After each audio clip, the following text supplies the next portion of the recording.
Hi friends, good morning. Welcome to Fatima channel. எல்லாரும் எப்படி இருக்கிறீங்க? கண்டிப்பாக நீங்கள் எல்லாருமே நல்லா இருக்கணும். எத்தனை கஷ்டங்கள், எத்தனை துன்பங்கள், எத்தனை வேதனைகள் உங்களை கடந்து வந்தாலும் கடவுள் ஒருத்தர் இருக்கிறாரு. கஷ்டம் நம்மளை தாங்குற அளவுக்கு தான் கடவுள் கஷ்டத்தை கொடுக்குவார். சில பேர் காதலை ஏச்ச உடனே குழந்தைங்களுக்கு என்ன செய்யுது, ஏது செய்யுதுன்னு சொல்லிட்டு ரொம்ப மனசு கஷ்டத்தில் இருக்குவீங்க. கண்டிப்பாக ஒரு கஷ்டம் சீக்கிரமாக நீங்கி போயிடும். சில பேர் நினைக்க நமக்கு லாட்ரி அடிக்காதா, நம்மளுக்கு ஏதாச்சும் வானம் திறந்து அதுலேருந்து நம்மளோட கஷ்டத்தெல்லாம் ஃபுல்ஃபில் பண்ண பணம் கிடைக்காதான்னு சொல்கிற நிறைய பேர் வேதனையில் கஷ்டத்தில். உலகத்தில் பாருங்கள், கடவுள் எல்லாரையுமே ஒரே மாதிரி படிக்கலை, எல்லாரையும் வெவ்வேறு மாதிரி படிச்சிருக்கிறாரு. வெவ்வேறு மாதிரினா குணங்க சில பேருக்கு ஒரே மாதிரி இருக்காது. ஒரே அம்மா வயிற்றுல 5 பேர் 6 பேர் பிறந்திருக்குவாங்க, இல்லை 3 பேர் 2 பேர் பிறந்திருந்தாலும் எல்லாரும் குணங்களும் ஒற்றுமையான குணம் கிடையாது. அக்கா தங்கச்சியாக பிறந்தாலும் அண்ணன் தம்பியாக பிறந்திருந்தாலும் யாராக இருந்தாலும் அவங்கவுங்களோட குணம் எல்லாமே வேறு வேறு மாதிரி தான் ஃப்ரெண்ட்ஸ். எவ்வளோ கஷ்டம் வந்தாலும் நம்ம அண்ணன் கேட்கல, நம்ம தங்கச்சி கேட்கல, நம்மளுக்கு இவ்வளோ கஷ்டம் இருக்கே, நம்மளுக்கு யாரும் ஹெல்ப் பண்ணலன்னு மட்டும் நினைக்காதீங்க. கடவுள் உங்கள் கைங்களை எல்லாருடைய கைங்களை கடவுள் கண்டிப்பாக ஆசீர்வதிக்குவார். பண தேவைகள் கஷ்டத்தை எல்லாத்தையுமே கடவுள் சந்திக்குவார். சந்தோஷமாக இருக்கிறவங்க இருக்கட்டும்ங்க, துக்கமாக இருக்கிற நீங்கள் எழுந்து ஆண்டவர்கிட்ட போயிட்டு உங்களுடைய கடவுள்கிட்ட போயிட்டு முட்டி போட்டு ஜெபம் பண்ணி உங்களுடைய மன கஷ்டத்தை எல்லாம் அவர்கிட்ட சொல்லிவிட்டு எவ்வளோ உங்களால் அழ முடியுமோ அவ்வளோவா அழுந்துட்டு வீட்டிலேருந்து வெளியே போய் எங்காவது கோவிலுக்கு போய் உங்கள் மனசில் இருக்கிற ஆறுதலெல்லாம் வெளியே போயிட்ட பிறகு நீங்கள் நிதானமாக வீட்டுக்கு நெக்ஸ்ட்டு வேலை என்ன இருக்குதோ அது பாருங்கள் ஃப்ரெண்ட்ஸ். எவ்வளோ கஷ்டம் எனக்கு இருந்தாலும் நான் செய்கிற ஒரே ஒரு வேலை, எல்லா கஷ்டமும் நல்லதுக்கு தான். சந்தோஷம் வந்தால் டக்குன்னு நம்மளுக்கு கூடவே கஷ்டம் வரும். 2 நாள் நம்ம நல்லா இருந்தோம்னா 3ஆவது நாள் ஏதாச்சும் ஒரு கஷ்டம் வரும். கொஞ்ச நேரம் நம்ம சந்தோஷமாக இருந்தால் நெக்ஸ்ட்டு நாள் துக்கப்படுறதுக்கு கண்டிப்பாக பிசாசானவன் வாசப்படியிலே இருப்பாள். நீங்கள் கொஞ்சம் சண்டை போட்டால் கூட போதும், இல்லை யார் மூலியம்னா சண்டை எடுத்துன்னு வந்துடும், அப்படி இல்லை பசங்க மூலியமாக சண்டை எடுத்துன்னு வந்துடும். நீங்கள் உஷாராக இருக்கணும், கடவுளை தொழுது கொண்டே இருக்கணும். உங்களுடைய கடவுள் எங்களுடைய கடவுள் நான் பிரித்து பேசல. உங்களுடைய கடவுளாக இருந்தாலும் சரி, அந்த கடவுளை கும்பிடும்போது நம்ம நேர்மையாக நியாயமாக எந்த ஒரு பாவம் இருந்தாலும் எங்களுக்குள்ளே எடுத்து போட்டு நீங்கள் எங்களை ஆசீர்வதிங்கன்னு சொல்லிட்டு பாவத்தோடு போயிட்டு திரும்பவும் விளக்கேற்றி திரும்பவும் கும்பிடாதீங்க. நம்மளுக்குள்ளே எந்த ஒரு கெட்ட பழக்கம் இருந்தாலும் நான் விட்டுடுறேன், ஸ்மோக் பண்ணியிருந்தா நான் விட்டுடுறேன், தண்ணி அடிச்சுன்னு தான் நான் விட்டுடுறேன்னு எல்லா ஆண் பிள்ளைகள் எல்லாமே அப்படி தான் சின்ன வயசுல கெட்டு போயிடுறாங்க. எங்கள் பையன் திருந்தணும், எங்கள் பொண்ணு திருந்தணும்னு சொல்லிட்டு கடவுளை தவிர எந்த மனுஷருங்ககிட்டயும் சொல்லாதீங்க. ஏன்னா மனுஷன் பக்கத்து வீட்டுக்காரங்கிட்டலாம் போய் சொல்லிடுவான், பாரு உங்கள் வீட்டில் இவ்வளோ கஷ்டமா, பாரு இந்த பையன் இப்படி பண்ணுறான்னு. நீங்கள் யார்கிட்டையுமே உங்களுடைய மனசு கஷ்டத்தை ஷேர் பண்ணிக்காதீங்க. அதுக்காக நீங்கள் மட்டும் வீடியோவில் சொல்கிறீங்கன்னா கண்டிப்பாக நாங்கள்லாம் கடந்து வந்துட்டோங்க. 40 இயர்ஸ். நான் எப்போவுமே உங்களுக்கு ஒரு வார்த்தை சொல்கிறேன், எனக்கு 40 வயசு. அதனால் நான் ரொம்ப அனுபவப்பட்டிருக்கிறேன். இதுக்கு மேல்ட்டு கூட இன்னும் இருக்குது. குழந்தையாக இருக்கும்போது பசங்களுடைய லைஃபே வேறு. இப்போ பெருசாக வளர்ந்துட்ட பிறகு அவங்க கேட்குறது வாங்கி தரலைன்னா அவங்க வீட்டில் என்னென்ன ட்ராமா பண்ணுறாங்கோ எல்லாத்தையுமே இப்போ ஒரே வார்த்தை நம்மளை அவங்க கேட்குற வார்த்தை என்னென்னா, ஏன் பெற்றுக்குனீங்க வாங்கி தரணும், ஏன் பெற்றுக்குனீங்க உங்களை யார் பெற்றுக்க சொன்னது, புரியுதுங்களா? இந்த மாதிரி வார்த்தைங்கள்லாம் குழந்தைங்கக்கிட்ட நம்மளுக்கு வரும். எவ்வளோ கஷ்டம் வந்தாலும் எவ்வளோ துன்பம் வந்தாலும் தயவு செஞ்சு பிள்ளைங்களை பற்றியோ கணவரை பற்றியோ கணவர் இப்படி பண்ணுறாரு, என் கணவர் அப்படி பண்ணுறாரு, என் பசங்க இப்படி பண்ண கண்டிப்பாக அக்கத்து பக்கத்து தூர ஆளுங்களா ஃபோன் பண்ணி சொல்லுங்கள், ஒன்றும் பிரச்சனை கிடையாது. பக்கத்தில் நீங்கள் சொல்லாதீங்க. ஏன்னா நம்ம நாளைக்கு அவங்க மூஞ்சில் முழிக்கும் போது உங்கள் வீட்டுக்கார் இப்படி பண்ணாராமே, மறுநாள் நம்ம சந்தோஷமாக இருக்கும். அப்போவும் என்ன பண்ணுவாங்க சொல்லுங்கள், நேற்று தான் உங்கள் வீட்டுக்காரர் அடிச்சாரே, நேற்று தான் உங்கள் வீட்டுக்காரர் திட்டினாரு, எப்படி நீ சந்தோஷமாக இருக்கிற அப்படின்னு சொல்லிட்டு நம்மளே ராங் கொஸ்டின் கேட்குறதுக்கு அவங்க வருவாங்க. ஃப்ரெண்ட்ஸ், உஷாராக இருங்க. யார்கிட்டையும் நீங்கள் உங்களுடைய குடும்ப கதைன்னா ரொம்ப டீப்பு கதை சொல்லாதீங்க. இப்போ நான் வீடியோஸில் உங்கள்கிட்ட பேசினும் போது என்னோடய குடும்ப கதை தான் நான் சொல்லின்னு இருக்கிறேன். அதுக்காக டீப்பாக போயிட்டு எங்களுடைய பர்சனல் விஷயத்தெல்லாம் நான் இதில் பேசலை. நார்மலாக என்னோடய லைஃப்பில் என்ன நடக்குதோ அதுதான் நடந்துன்னு இருக்குது. இன்னொன்று சொல்கிறதுக்கு மறந்துட்ட பாருங்க, நீங்கள் கொரியரெல்லாம் வாங்குறீங்க இல்லைங்களா? இப்போ என்ன புக் பண்ணாலும் கொரியரில் வந்துடுது. கொரியரில் அங்கே மொபைலில் ஸ்கேன் பண்ணால் ஸ்கேனருன்னு ஒன்று இருக்கும். அந்த நீங்கள் என்ன ப்ராடக்ட் வாங்கினாலும் வாங்கிட்டு அதை கிழிச்சு போட்டுடுங்க. அந்த சிம்பிள் இருக்குது இல்லைங்களா, ஃபோன் புடிச்சு நம்ப காசு அனுப்புறது, அத வந்து கிழிச்சு துண்டு துண்டா கட் பண்ணி போட்டுடுங்க ஃப்ரெண்ட்ஸ். அது மூலியமா ரொம்ப பிரச்சனைங்க வந்து வந்துன்னே இருக்கு.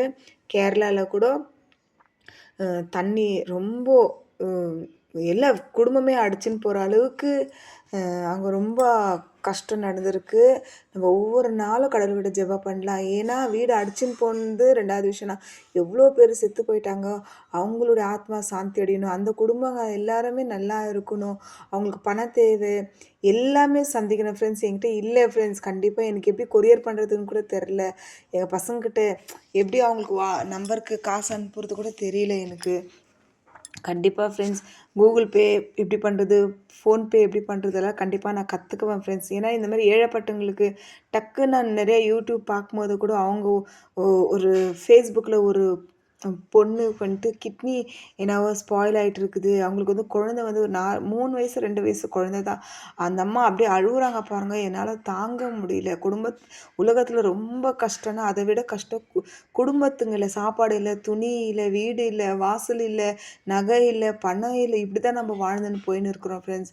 ஆனால் இப்போ பார்த்தீங்களா, அந்த தண்ணி வந்து மழை வந்து அந்த ஊரே இல்லாமல் பண்ணிடுச்சு. கண்டிப்பாக ஃப்ரெண்ட்ஸ் மழை வரும்போது கண்டிப்பாக யாருமே நம்ம ஊரில் வந்தாலும் சரி, எங்கே வந்தாலும் மழைன்றது கடவுளால் தாங்க முடியாத சூழ்நிலையில தான் எல்லாருமே கதறி அழுகுறாங்க இல்லைங்களா.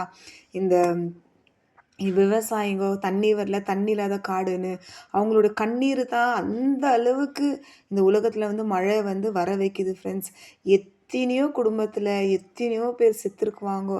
கண்டிப்பாக அவங்களுக்கு எல்லாம் நீங்கள் ப்ரேயர் பண்ணுங்க. அந்த குடும்பம் தேற்றி அவங்க நல்லா இருக்கணும். அவங்களுக்கு பணம் தேவை, ஆகாரம் தேவை, பால் குழந்தைங்களுக்கு தேவை ஃப்ரெண்ட்ஸ். கண்டிப்பாக என்னோடய வீடியோ பார்க்குறீங்க, அந்த குடும்பத்துக்காக அந்த ஊருக்காக ஜெபம் பண்ணுங்க. கண்டிப்பாக ஒவ்வொரு நாளும் கடவுள் நம்மளை வழி நடத்தினே தான் ஃப்ரெண்ட்ஸ் இருக்கிறாரு. காத்தாலேருந்து ஏச்சதுலேருந்து நான் இவ்வளோ வேலை ஏன் நான் என் வீட்டில் செய்கிறேன்னா, நான் யார்கிட்டையும் போய் பேசுறதுக்கு போகிறதில்ல ஃப்ரெண்ட்ஸ். எந்த ஒரு ஜனங்கக்கிட்டையும் நான் வந்து பக்கத்துலேயும் சரி அக்கத்துலேயும் யார்கிட்டையும் யார் வீட்டு வாசலையும் நான் போகிறது கிடையாது. எனக்கு என் வீட்டில் கொழுப்பு அப்படின்னாலாம் நீங்கள் நினச்சிக்காதீங்க. எனக்கு யாரும் ஃப்ரெண்டே இல்லை ஃப்ரெண்டு. யாரும் நிரந்தரமாக கிடையவே கிடையாது. இருக்கிற வரைக்கும் இருக்குவாங்க, அதுக்கப்புறம் நம்மளை விட்டுட்டு போயிடுவாங்க. அதனால் வந்து எனக்கு இருக்கிறது ஒரே ஒரு ஃப்ரெண்டு. அந்த ஃப்ரெண்டுக்கு வந்து உடம்பு சரியில்லை, அவங்களுக்கு வந்து ஆத்ரட்டிக்ஸு. அதனால் அவங்க ஏச்சு நடக்கக்கூட முடியாது. நான் தான் எப்போயாச்சும் முடிஞ்சால் போய் அந்த ஃப்ரெண்டை நான் பார்த்துட்டு வரேன். உலகத்தில் இவ்வளோ நீர், இவ்வளோ மழை வந்து ஒரு ஊரே அழிஞ்சு போகிற அளவுக்கு இந்த உலகத்தில் என்னென்ன நடக்குதுன்னு நம்மளுக்கு தெரியவே தெரியாது ஃப்ரெண்ட்ஸ். கண்டிப்பாக உங்களுடைய பிள்ளைகளை, உங்களுடைய கணவர்களை, உங்களுடைய வீட்டை நீங்கள் எப்போவுமே சுத்தமாக வச்சுக்கோங்க. நீங்களும் சுத்தமாக இருங்க. மனசு கஷ்டமாக இருக்கும் போதெல்லாம் நீங்கள் வந்து என்ன தெரியுமா பண்ணுறீங்களா, வீட்டில் இருக்கிற வேலையெல்லாம் முடிஞ்ச உடனே ஃபோனில் எடிட் பண்ணோமா, என்ன பண்ணோம், அது பண்ணோம், இது பண்ண எல்லா வேலையும் முடிச்சுட்டு ஒரு 10 நிமிஷம் உங்கள் கடவுள்கிட்ட போய் முட்டி போட்டு எவ்வளோ கஷ்டம் இருக்குது, எவ்வளோ வேதனை இருக்குது, பண கஷ்டமாக தேவைகள் எல்லாமே உங்கள் கடவுள்கிட்ட சொல்லி அழுந்துட்டு வெளியே வந்துடுங்க ஃப்ரெண்ட்ஸ். யார்கிட்டையுமே சொல்கிறதுக்கு போகவே போகாதீங்க ஃப்ரெண்ட்ஸ். அது நல்லதும் கிடையாது, அது நம்மளுக்கு தேவையும் கிடையாது ஃப்ரெண்ட்ஸ். நீங்கள் எது ஒன்று நினச்சாலும் சரி, ஒரே ஒரு விஷயம் நம்ம கரெக்டாக்கணும் ஃப்ரெண்ட்ஸ். நம்ம வந்து ரொம்ப பர்ஃபெக்டாக நம்ம ரொம்ப கரெக்டாக்கணும். அதுதான் நம்மளுக்கு ரொம்பவே முக்கியம் ஃப்ரெண்ட்ஸ். நீங்கள் அது புரிஞ்சுக்குவீங்க, நீங்கள் அது பிரகாரம் நடக்குவீங்க நான் நினைக்கிறேன். நீ எல்லாம் பெரிய ஆளா, நீ எல்லாம் எனக்கு புத்தி சொல்கிறேன்னு கூட நீங்கள் நினைக்கலாம். அதை பற்றியெல்லாம் எனக்கு கவலையே கிடையாது. என்னுடைய யூடியூப்பில் யார் மனசை புண்படுத்தக்கூடாதுன்ற சேனலில் தான் நான் இந்த வீடியோஸ் எல்லாம் அப்லோட் பண்ணியிருக்கிறேன். எவ்வளோ கஷ்டம் வந்தாலும் பிள்ளைங்கள கரெக்டாக வளருங்க. எவ்வளோ கஷ்டம் வந்தாலும் வீட்டை உஷாராக பார்த்துக்கோங்க. நீங்கள் உஷாராக இருங்க. வேலையெல்லாம் முடிஞ்ச உடனே கதவு இருந்தால் கதவை சாத்திடுங்க, டோர் இருந்தால் டோரை சாத்திடுங்க, கேட் இருந்தால் கேட்டை சாத்திட்டு நீங்கள் உங்கள் வீட்டுக்குள்ளே உக்காந்து உங்கள் பிள்ளைங்களுக்காகவும் உங்கள் வீட்டுக்காரங்களுக்காகவும் ஒவ்வொரு நாளும் நல்லாக்கணும், எந்த கஷ்டமும் எந்த வேதனையும் வரக்கூடாதுன்னு நீங்கள் ஒரு நாளை ஜெபம் பண்ணுறது உங்களுக்கு ரொம்பவே நல்லது ஃப்ரெண்ட்ஸ். எந்த ஒரு கஷ்டம் வந்தாலும் நீங்கள் ஜெபம் பண்ணுறீங்க இல்லைங்களா, அந்த ஜெபத்தில் கண்டிப்பாக வந்து ஒரு விடுதலை கிடைக்கும் ஃப்ரெண்ட்ஸ். எல்லா வேலையும் முடிச்சிட்டேன் ஃப்ரெண்ட்ஸ். காத்தால இட்லி செஞ்சு, சாம்பார் பண்ணி, உருளைக்கிழங்கு ஃப்ரை பண்ணி, தயிர் சாப்பாடு பண்ணி, டிஃபன் கட்டி எல்லாருக்குமே நான் அனுப்பிட்ட பிறகு தான் மீதி வேலை வந்து செஞ்சுன்னுக்கிறேன் ஃப்ரெண்ட்ஸ். மாவு வேணுமா இருந்துச்சு, மாவு வந்து கிரைண்டரில் போட்டு அரைச்சிட்டேன். இப்போ வந்து குளிச்சுட்டு வந்து இந்த சாமானத்தை கழுவணும், வெள்ளி சாமானத்தை நான் குளிச்சுட்டு வந்து தான் கழுவேன். இது வந்து 3 கேஜி டப்பா ஃப்ரெண்ட்ஸ். இப்போ நான் 1 கேஜி அரிசி தான் ஆட்டினேன். 3/4 டப்பா வரைக்கும் வந்திருக்கு. அதே நான் வெளியே கொடுத்து ஆட்டினேன்னு நினச்சிக்கோங்களேன், அதில் வந்து 1/2 டப்பா தான் ஃப்ரெண்ட்ஸ் வந்திருக்கும். முடிஞ்ச அளவுக்கு வீட்டில் வந்து அரைக்கிறதுக்கு ட்ரை பண்ணுங்க. கொஞ்சம் கொஞ்சமாக கூட மிக்சியில் போட்டு ட்ரை பண்ணுங்க. இது வந்து ஏர் கலர் லாஸ்ட் டைம் உங்களுக்கு வீடியோவில் காமிச்சிருக்குவேன். இதை நான் ஃபஸ்ட் டைம் அப்ளை பண்ணியிருக்கிறேன். அப்ளை பண்ணிட்டு நான் குளிச்சுட்டு வந்து நான் உங்கள்கிட்ட ஷேர் பண்ணிக்கிறேன். பாருங்கள் ஃப்ரெண்ட்ஸ், நான் வந்து குளிச்சுட்டு வந்துட்டேன். அவ்வளோ இந்த என்ன சொல்கிறதுங்க, கலர் டை இல்லைங்களா, பிளாக் டை அடிச்ச மாதிரி கிடையாது. நேச்சுரலாக என்னோடய முடி எப்படி இருக்குதோ அப்படியே தான் இருந்துச்சு ஃப்ரெண்ட்ஸ். பரவாயில்ல, எவ்வளோ பெட்டரு. ஆனால் விலை ரொம்ப ஜாஸ்தி ஃப்ரெண்ட்ஸ். இந்த ஸ்கின் ப்ராப்ளம்ன்றதுக்காகத்தான் நான் வந்து அந்த ஏர் கலர் வாங்கி நான் யூஸ் பண்ணேன். இல்லைனா அவ்வளோலாம் காசு கொடுத்தலாம் நான் வாங்குகிற ஆளே கிடையாது ஃப்ரெண்ட்ஸ். என்ன பண்ணுறதுங்க, இன்னும் கொஞ்ச நாள் இல்லைங்களா. இப்போ வந்து நம்ம பசங்கள்லாம் வளர்ந்துன்னுக்குறாங்க ஃப்ரெண்ட்ஸ். இப்போ ஸ்கூலுக்கு போனோம், காலேஜுக்கு போனோன்னா அந்த முடியெல்லாம் ரொம்ப அசிங்கமாக தெரியுது. அதனால தான் ஃப்ரெண்ட்ஸ் இதை வாங்கிறதுக்கு ட்ரை பண்ணேன். இல்லை 40 ரூபா இண்டிகா தான் நான் எப்போவுமே யூஸ் பண்ணுவேன். ரொம்ப வருஷ காலமாக நான் இண்டிகா தான் யூஸ் பண்ணுறேன். இது வந்து மூஞ்சில் ப்ராப்ளம் ஆனால் தொட்டு ஸ்கின்ல வந்து இறங்கிடுச்சின்னு சொல்லிட்டு டாக்டர் சொல்கிறாங்க. என்னன்னு எவ்வளோ காசுங்க அழிச்சிட்டேன் ஃப்ரெண்ட். ஏன்னா இந்த உடம்பு வந்து மண்ணு தானே ஃப்ரெண்ட் சாப்பிட போகுது.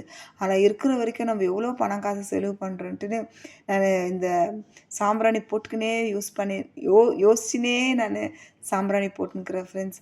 எவ்வளோ கஷ்டம் எவ்வளோ துக்கங்கள் வந்தாலும் நம்ம எல்லாமே தாண்டி போகிறோம் இல்லைங்களா. அது எவ்வளோ பெரிய விஷயம் தெரியுங்களா. மழை வந்து கேரளாவில் இந்த அளவுக்கு அழிஞ்சு போவாங்கன்னு அந்த ஜனங்க காத்தால பொழுது விழிஞ்ச உடனே நம்ம நிலைமை இப்படி ஆகணும் அவங்க நினச்சி கூட பார்த்துருக்க மாட்டாங்க ஃப்ரெண்ட்ஸ். ஆனால் நம்ம கரெக்டாக பரிசுத்தமாக நிதானமாக நம்ம வாழ்கிற வாழ்க்கை நிதானமாக பொறுமையாக ஏனாதானமாக நம்ம வாழாதபடிக்கு பொறுமையாக நிதானமாக நம்ம இந்த வேலை செய்யும்போது பர்ஃபெக்டாக செய்யணும். இன்னொருத்தர் பேசும்போதோ பார்த்து பேசுங்க ஃப்ரெண்ட்ஸ். மனசு கஷ்டமாக பேசிடாதீங்க. அது ஒன்று மட்டும் நீங்கள் புரிஞ்சுக்கோங்க. ஏன்னா தானமாக அவங்க கூட நம்ம பழகினே இருக்கோம், அவங்க கூட நம்ம நல்லா தான் இருக்கோம். என்ன சுற்றிக்கிறவங்க வந்து டக்குன்னு ஒரு மாதிரி குத்துற மாதிரி பேசிடுவாங்க. ஆனால் நான் யாரையுமே வந்து குத்துற மாதிரியெல்லாம் பேசவே மாட்டேன் ஃப்ரெண்ட்ஸ். மனசில் ரொம்ப துக்கமாக இருந்துச்சா டேரெக்டாக ஃபோன் பண்ணிவிட்டு டேரெக்டாகவே சொல்லிவிடுவேன். இந்த மாதிரி ஆச்சு, நீ ஏன் இப்படி பண்ண அப்படின்னு சொல்லிட்டு.